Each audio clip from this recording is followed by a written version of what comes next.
Assalamualaikum warahmatullahi wabarakatuh.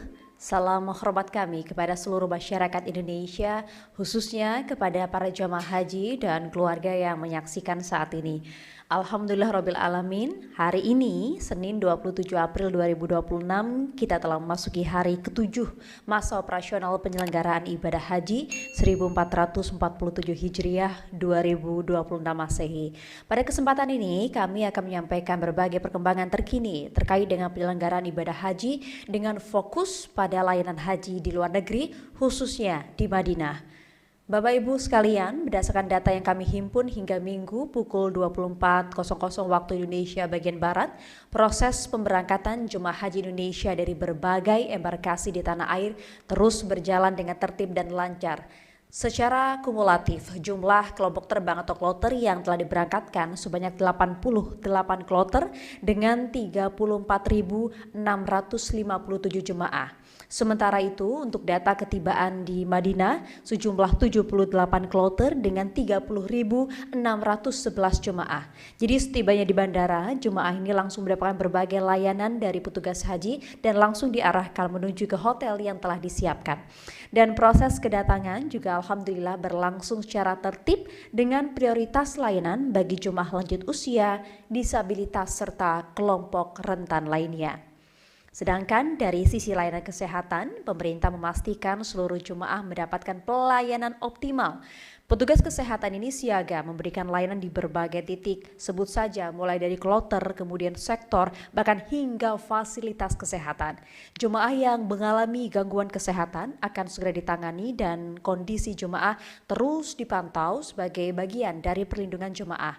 Hingga saat ini data yang kami miliki, jemaah yang rawat jalan sebanyak 906 jemaah, kemudian dirujuk ke Klinik Kesehatan Haji Indonesia berjumlah 25 jemaah, dan ke Rumah Sakit Arab Saudi sebanyak 30 jemaah. Sementara itu jumlah jemaah yang saat ini masih dirawat di Rumah Sakit Arab Saudi sebanyak 24 jemaah. Bapak dan Ibu, saat ini kami juga turut menyampaikan perkembangan layanan utama bagi jemaah haji Indonesia di Tanah Suci, yaitu yang pertama adalah layanan konsumsi. Sebanyak 213.967 box makanan telah didistribusikan kepada 29.834 jemaah. Jadi layanan ini didukung oleh total ada 23 dapur di Madinah, dan kemudian kami juga turut menyampaikan layanan akomodasi. Jemaah telah terlayani akomodasi di Madinah sebanyak 29.925 jemaah dengan total 38 hotel dari 100 hotel yang telah disiapkan bagi jemaah haji Indonesia, di mana seluruhnya berada di kawasan Markaziyah, yaitu area utama yang terdekat dengan Masjid Nabawi. Karena di Madinah, lokasi hotel ini relatif dekat dengan Masjid Nabawi, jadi kami himbau kepada jamaah untuk tidak terburu-buru kembali ke hotel setelah sholat, melainkan memanfaatkan waktu untuk berzikir dan beribadah di masjid. Kami juga menghimbau jemaah untuk menghafal nama dan nomor hotel, serta selalu membawa kartu nusuk saat berpergian. Jangan tinggalkan kartu nusuk dari diri Anda, karena kartu nusuk sebagai nyawa kedua bagi jamaah. Bapak dan Ibu sekalian, kami juga perlu menyampaikan adanya beberapa kendala teknis pada penerbangan jemaah haji yang ini dalam penanganan saat ini.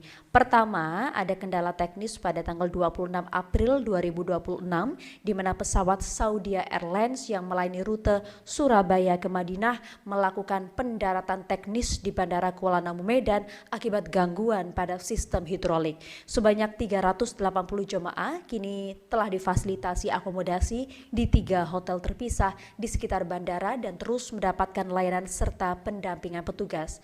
Yang kedua, pada hari ini tepat 27 April 2026, pesawat Saudi Airlines yang melayani jemaah embarkasi Batam Kloter 5 mengalami kendala teknis pada sistem flight control setelah tiba di Bandara Hang Nadiem Batam. Jadi saat ini perbaikan masih terus dilakukan dan menunggu suku cadang. Sementara untuk jamaah sendiri kami berikan opsi untuk mendapatkan akomodasi di 5 hotel terpisah dengan pendampingan penuh oleh petugas. Koordinasi terus dilakukan dengan pihak maskapai dan seluruh pihak terkait untuk dapat mempercepat penanganan ini. Presiden Prabowo Subianto melalui pemerintah memastikan bahwa keselamatan dan kenyamanan jemaah merupakan prioritas utama. Maka dari itu kami tegaskan kepada KBIHU untuk tidak melakukan pungutan dalam bentuk apapun, termasuk penawaran paket-paket wisata yang kemudian memanfaatkan jemaah. Fokus utama jemaah adalah beribadah. Berikan kesempatan kepada jemaah untuk bisa menjalankan rangkaian ibadah dengan tenang dan mempersiapkan kondisi fisiknya agar tetap bugar menghadapi puncak haji. Kami meminta semua pihak mematuhi hal ini dan bagi jemaah jangan segan-segan untuk melaporkan segala bentuk pungutan biaya yang tak seharusnya. Dalam kesempatan ini, Bapak Ibu sekalian, kami juga ingin memiliki beberapa tips yang kami bagikan bagi jemaah. Beberapa tips penting tersebut selama berada di kawasan Masjid Nabawi akan sangat bermanfaat. Yang pertama, terkait larangan di area Masjid Nabawi. Demi menjaga ketertiban dan kehusyukan, jemaah diimbau untuk tidak melakukan live streaming, tidak membawa alat fotografi profesional, tidak menggunakan perangkat suara, tidak berkerumun terlalu lama, dan juga tidak bersikap gaduh. Tidak membawa atribut kelompok, kemudian juga tidak merokok, serta tidak mengambil barang temuan tanpa melapor. Jangan juga membuang sampah sembarangan, serta tidak membawa barang berukuran besar yang tidak diperlukan.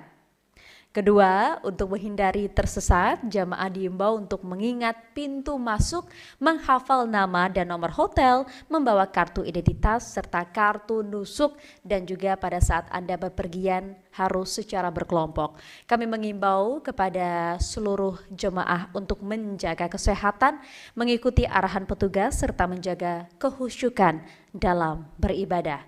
Semoga seluruh rangkaian ibadah haji tahun ini dapat berjalan dengan lancar, aman, dan memberikan keberkahan bagi kita semua. Semoga Allah Subhanahu wa Ta'ala memberikan kemudahan dan menjadikan seluruh jamaah haji Indonesia memperoleh haji yang mabrur. Haji ramah lansia, disabilitas, dan perempuan. Wassalamualaikum warahmatullahi wabarakatuh.